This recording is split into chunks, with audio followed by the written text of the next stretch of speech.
So I just got home from watching Spider-Man Brand New Day and I really want to talk about it. So for starters, I'm just going to get it right off the bat. This is easily my favorite Spider-Man movie in the MCU. It might rival Sam Raimi's Spider-Man 2, but I genuinely think this is one of the greater MCU movies that we've ever gotten. This movie was everything that I wanted and more. I'm saying everything I wanted, but it's also everything I needed because for the past few years, I've been very disconnected from the MCU. So this movie did a really good job in reeling me back in. I'm gonna go over it. If you want to see the spoiler part, I'm gonna tag it, but I'm gonna start with non-spoiler review. So for starters, I'm gonna start with saying that I really like how grounded this Spider-Man is. What I mean by that is this movie does a really good job in showing Spider-Man in being a street hero. As you all know, Spider-Man is a street hero, so it feels really nice to not see him fight some multiverse stuff or some grand stuff in the Avengers and really go back to being just some kid from New York fighting everyday crime and just having to deal with crazy stuff. Of all the Spider-Man movies, it's very easy to say that this one feels the most New York. And what I mean by that is Spider-Man even sometimes has a New York accent, or at least tries to, which I think is really good. What Destin Daniel Cretton has done here is amazing. His work in Shang-Chi was really good too. It's one of my favorite MCU movies. I know there's some bias out there, but it is overall a very good MCU movie. And, you know, him working on Spider-Man, he did a really good job. The camera work is great. The movie is color graded really well. Just overall, the film is a very good package. It doesn't feel like an MCU film at all. It's shot really well. The swinging scenes are beyond anything that we've gotten before, and the CGI, some parts were a little shaky, but for the most part was really, really good. I would say some of the weird CGI parts were him and MJ swinging. I don't know if it was an issue with how they recorded those parts or something, but just them two together looked a lot more fake than when Peter is just swinging by himself. One of the standout scenes is when he's, not in his suit and he's swinging in the rain. I don't want to give too much context. Maybe I will in the spoilers, but that scene was magnificent. It did not look CGI at all, and it really did feel like he was swinging. Another cool thing about the visuals is how inspired it looked from the games. If you've played Sony's PlayStation games, the swinging is a lot more animated than we have had before, and Tom Holland has animated in the swinging, and MCU has done a really good job portraying that. But in this movie, it just feels a lot more different. I remember when the movie starts and we see Spider-Man swinging, I was like, oh wow, they really took that from Insomniac. We could thank Insomniac for that. So the swinging overall and just the CGI and the camera work overall were magnificent in this movie. I will also say that this is probably Tom Holland's best performance of his career. The stuff he did here was amazing. And to be honest with you, there was parts where I was really convinced that he was Peter Parker himself. Now, I know Tom Holland loves playing this role. He has been playing it for 10 years. He's been our Spider-Man for 10 years. But realistically, this is probably the first time in a while where I'm like, wow, Tom Holland really loves playing this role. This role was almost, it feels like it was almost made for him. He was great here. He was phenomenal. Now, with that being said, no matter how good he did, I don't think he's the best part of this movie. His surrounding cast was phenomenal. Zendaya was amazing. Jacob Batalon was amazing. Mark Ruffalo as Bruce Banner was amazing. Jon Bernthal as the Punisher was phenomenal here. And Sadie Sink's character, who I will not spoil, if you want to know anything about Sadie Sink's character, it will be in the spoiler part. But Sadie Sink, we know she's a great actress, and she did a fantastic job here. And I know I'm missing a lot of other side characters. They were all great. This movie was casted well. This movie was done well. Everything about this movie was awesome. I want to take a moment to talk about MJ and Ned real quick because we know them as, Peter's right-hand man and his girlfriend. And they've done a really good job in synergizing over the last 10 years, but here is it almost feels like it's the peak. And it's crazy to think because for the most part of the movie, it does follow the follow-up to No Way Home, where they kind of don't remember him. So they're playing their roles from a perspective of not knowing who Peter is, but you still get that camaraderie and that synergy with them. And it was fantastic. I know it's easy to say because Zendaya and him are married in real life, but that portrayed really well on screen, obviously, but also Jacob Batalon as Ned as well. It was great. The parts that they were together, it did feel very personal. And also to see that Ned is like a big Spider-Man fanboy, and while stuff was changed by Doctor Strange, see how its stuff still stayed the same, was very interesting to see. Ned was a standout character for me, even though he wasn't in it a lot. I think Jacob did a really good job here in portraying Ned. And Zendaya, I mean, it's Zendaya. We all know she was going to do well. We've already seen her in several movies this year. She's great at what she does, and I think she's a great MJ, and here she did a really good job. There's this one standout scene where her and Peter are together, and there's like this romantic moment. Not gonna say too much, but it was awesome. It was so good. It really fooled me, and it was great. That's a standout part for me between Tom and Zendaya as Peter and MJ. It was awesome, and whew, that part gutted me. It was great. I am absolutely going to talk more about the Hulk in the spoiler part, but I wanted to bring up Mark Ruffalo's acting here because it's Mark Ruffalo. He's an Oscar award-winning actor, and he's always kind of done a good job as Hulk, but I wanted to mention Hulk because their action sequence, which we know from the trailer, we know they have an action sequence together, is one of the best action sequences I've seen in a Marvel movie. It wasn't that long, but what we did get was great. It was honestly awesome. I keep saying awesome because that's what this movie is. It is awesome. After that sequence was done, the only thing I kept telling myself was, wow, I really wish we had more Hulk. So, Mr. Feige, I know you're probably not gonna see this, but we need a Hulk movie. I think it's time. Hulk here, he had what, maybe 10 minutes of screen time, but I was desperate for more Hulk. I need a Hulk movie. It was great. His performance was awesome, and I think we're due for a proper Hulk film in the MCU. You have the content there, you have a great actor. I see that he's been pitching recently, and I really, really hope that they finally give him his movie, because if any movie shows that Hulk deserves one, it's this one. And to be honest with you, I could also say the same thing about Punisher. Now, Punisher takes a weird role in this movie as the comedic relief, which we all know is kind of crazy to say because the Punisher is traditionally a very dark and tainted human who, you know, this generation would say he's a crash out. He's an absolute crash out. And in this movie, he's more of the comedic relief, which I found very interesting because the movie is very dark and serious in tone. And to see the darkest and most serious character that we've probably gotten in the MCU so far be the comedic relief was kind of like very enlightening to see. Jon Bernthal does always great work as the Punisher, and here is no different. The Punisher is a character that's very interesting, and yeah, I'm excited to see more of him, which we definitely are going to see more of the Punisher, let's be honest.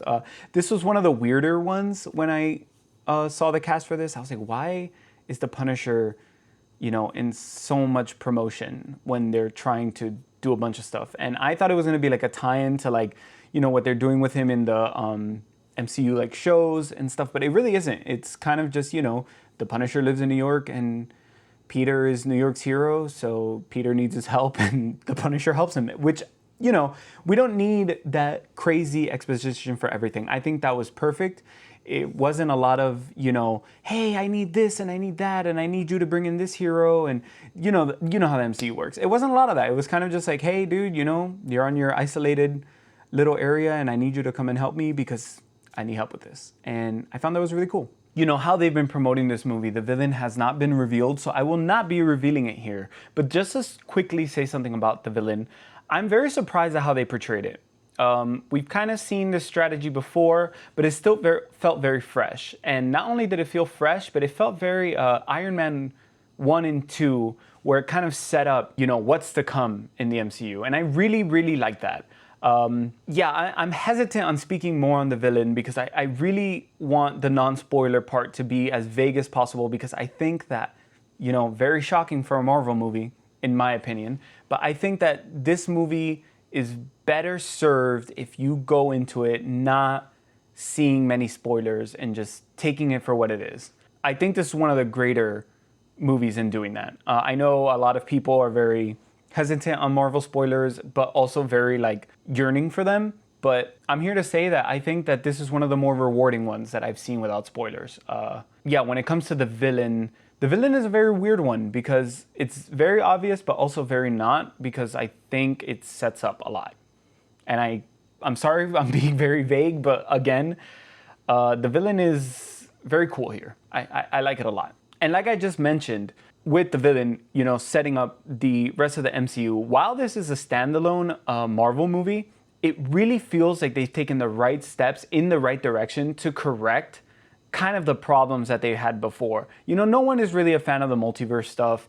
We're trying to like ground the MCU again, or at least I hope they're trying to do that. We don't know because we haven't seen Doomsday, but from the steps they've taken with Thunderbolts and I mean kind of the Fantastic Four, but the Fantastic Four really has no choice. But I'm gonna use the Thunderbolts and now Spider-Man as an example, and maybe Daredevil since it's a show, but in reality, it feels like they're trying to ground the MCU more and they're trying to get rid of the multiverse stuff, which I really do think they need to. And this movie did a good job in doing that.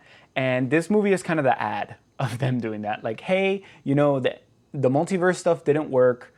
Here's how we're going to fix it. And here's maybe like a sprinkle of what's to come. Maybe not in an Avengers movie, but maybe in like some, you know, standalone films in the future. This is a very vague description. I'm going to go into this in the spoilers, which I will probably tag the spoilers, you know, just if you hear this and you want to know, go there. But here, I'm going to keep it like that. Very vague, very simple.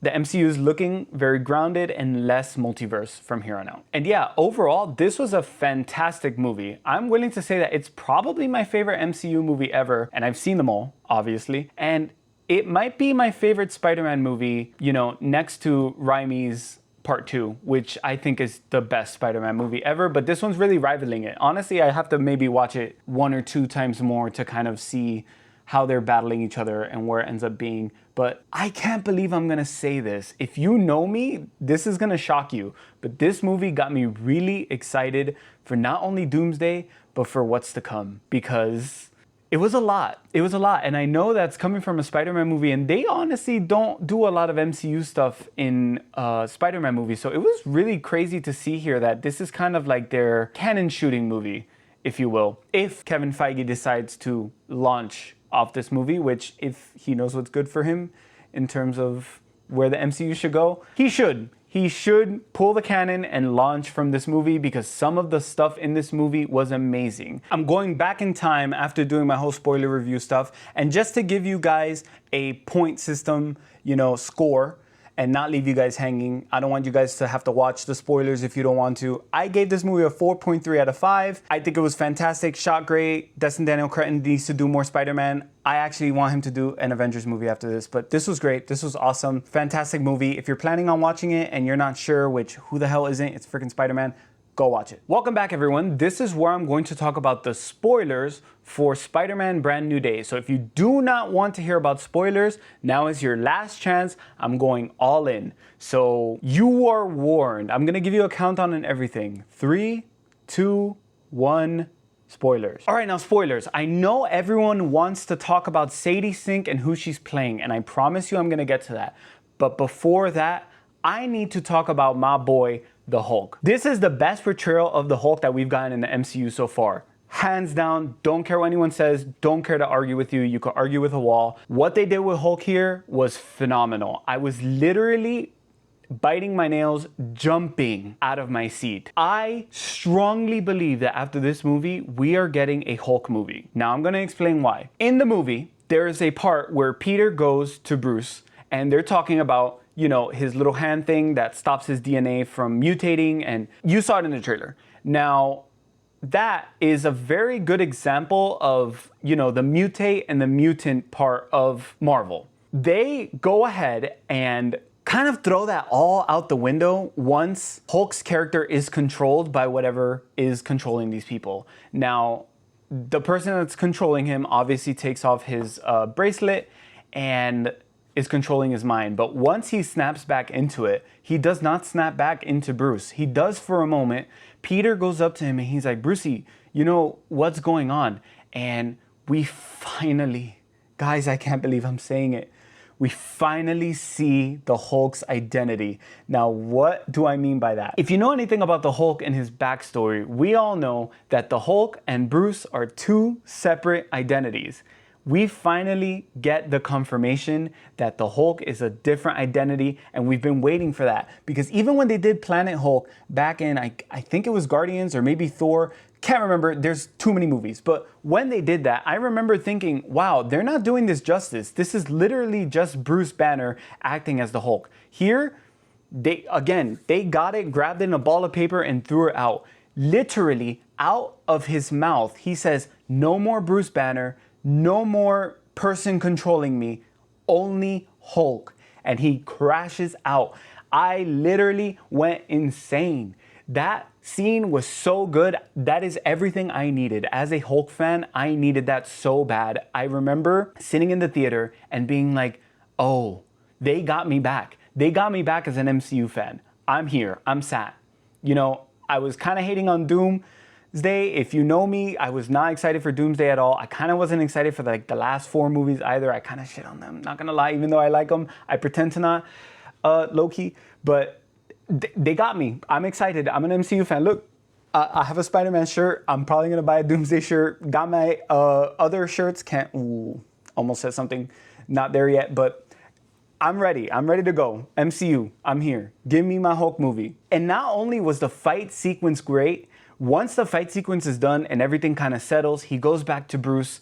There is a news report that says that Bruce Banner, aka the Hulk, is in custody for, messing stuff up and is now in a psychiatric facility. Guys, Immortal Hulk might be coming. All right, and I promise you I'm gonna get to Sadie Sink's character, but I wanted to spoil some things that I was kind of a little disappointed at. One of the things that disappointed me the most here is, why is Daredevil not in the MCU yet? Now, granted, I know he's in the MCU shows, but this was the perfect movie. How do you have a street Spider-Man movie and you don't have the best, arguably the best, New York street villain in Daredevil? This was the perfect movie to do it. Frank was right there. There was a storyline right there. They could have just done it and they didn't give us Daredevil. I know they wanted to focus on Spider-Man and they probably had a ton more to get through, to set us up for the future. But, just a little moment where maybe not Daredevil, but maybe Matt Murdock comes and he's like, hey, dude, thank you for taking my job or something. They could have just done something like that, but we didn't get Daredevil. There wasn't a lot there. And yeah, that was probably my one thing. Oh, maybe some other Spider-Man villains. We got a lot of Scorpion, but I wanted Shocker, maybe sprinkle in some Doc Ock there, something. But we didn't get a lot of Spider-Man villains. I don't know what they're holding that out on. Like I said, I can't really spoil the villain part of this, but, they could have kind of masked the villain a little better if they gave us more, street Spider-Man villains. And I don't even mean in an intense way. Maybe he beats one's ass, every now and then for 5 minutes. And, they go from there. All right, and now finally, the moment people have probably been waiting for if you're watching this video. If you're watching it and you're not seeing the movie yet, and you've been waiting for this, now's the time. Sadie Sink's character. It's Jean Grey, everyone. Yes, yes, yes. It's Jean, it's Jean. I was hoping it was Jean. Obviously, it was spoiled, but people could always get stuff wrong. We all know how Marvel is in post. They could change things last minute. I was sitting there and I was like, please, this needs to be Jean. I literally said it out loud. If it's not Jean, I'm grabbing this soda and I'm throwing it at the screen. I wouldn't have actually done it, but it's time. We need X-Men, man. We need X-Men. I think X-Men, Hulk, Wolverine, and Spidey are going to save the MCU. So if this movie didn't give us X-Men, Doomsday better have. And I know they're giving us the old X-Men, but the newer X-Men coming in. And Jean is the first one we see, which is really good because Marvel's doing a focus on acting. And not only did they cast a great actress for Jean, but very personable actress. Sadie Sink is great. We know her from Stranger Things. We know her from other stuff. And she hasn't really disappointed. So seeing her as Jean was awesome. Now, they even threw us for a loop in there. They named her Jean, but then she has a sister who also has telepathy. And I was sitting there oh, is she really Jean? Or is her sister Jean? They threw me for a loop. And I'm happy to say that she's Jean Grey. And she did a fantastic job. I even thought they were going to go into the Phoenix real quick. She was getting there. She was crashing out. She was ready to go. But Yeah, Gene was fantastic, man. I'm so happy. If you know me, I'm an X-Men fan before I am a Marvel fan, and I don't think I've been this excited for something for a long time. I've been waiting for this for a very long time. I'm getting my X-Men, y'all. I'm so happy.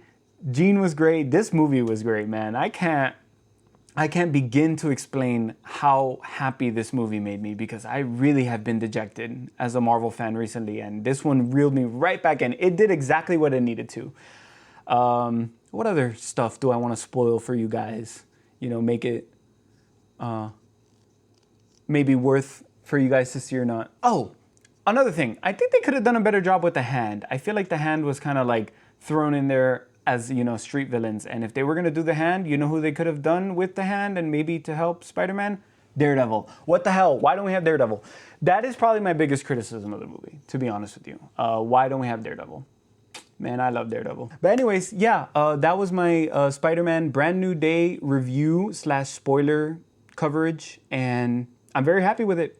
Overall, I give the movie I'm gonna say out of 5, I'm gonna give it a 4.5. You know what? I'm gonna give it a 4.3 because Daredevil wasn't in it. Great movie. Destin Daniel Cretton, you did a fantastic job. You need to do Spider-Man more. This movie was great. It was shot great. It was done great. The music was great. Man. Anyways, yeah, that's my review. I'm done yapping. If you liked it, you know what to do. Thank you all. Have a good one. See you next one.